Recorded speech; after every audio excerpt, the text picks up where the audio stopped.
ఓం నమో భగవతే వాసుదేవాయ. ఈరోజు మనం శ్రీమద్ భాగవత మహాపురాణం అనే పవిత్ర యాత్రను ప్రారంభిస్తున్నాం. భాగవతమంటే భగవంతుని మహిమ, ఆయన లీలలు, భక్తుల అనుభూతులను తెలిపే దివ్యగ్రంథం.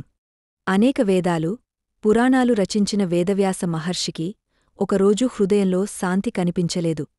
నేను ఎంతో రాశాను, కాని ఎందుకు అంతర్యామశూన్యం? నా హృదయం ఇంకా ఎందుకు తృప్తి పొందలేదు? అప్పుడే ఆకాశమంతా గానమై దివ్యకాంతులతో నారద మహర్షి అక్కడికి చేరారు. ఓ దేవర్షి నారదా, నా హృదయంలో ఎందుకు ఈ అసంతృప్తి? వ్యాస మహర్షి, మీ రచనలో దేవుని లీలలు, భక్తుల అనుభూతులు లేవు.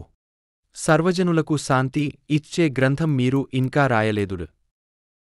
ప్రజలు కేవలం జ్ఞానంతో కాదు వ్యాసా, భక్తితో మారుతారు. హరి లీలలు, ఆయన దయ, ఆయన ప్రేమను వ్రాయండి. అప్పుడు నీ హృదయానికి శాంతి కలుగుతుంది.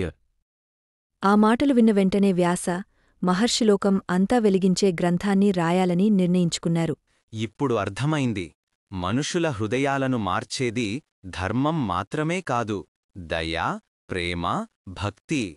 ఆ దివ్యభావంతో వ్యాసమహర్షి ధ్యానంలో కూర్చున్నారు. అప్పుడు ఆయనకు పరమాత్ముని దివ్యలీలలు దర్శనమయ్యాయి. అవి శ్లోకముల రూపంలో బయల్పడుతూ రూపుదిద్దుకుంది శ్రీమద్ భాగవతం. భాగవతం వినడం వల్ల పాపాలు నశిస్తాయి, మనసు శాంతిస్తుంది, భక్తి పెరుగుతుంది, జీవితం ధర్మపథంలో నడుస్తుంది. ఇలా మన భాగవత యాత్ర మొదలైంది.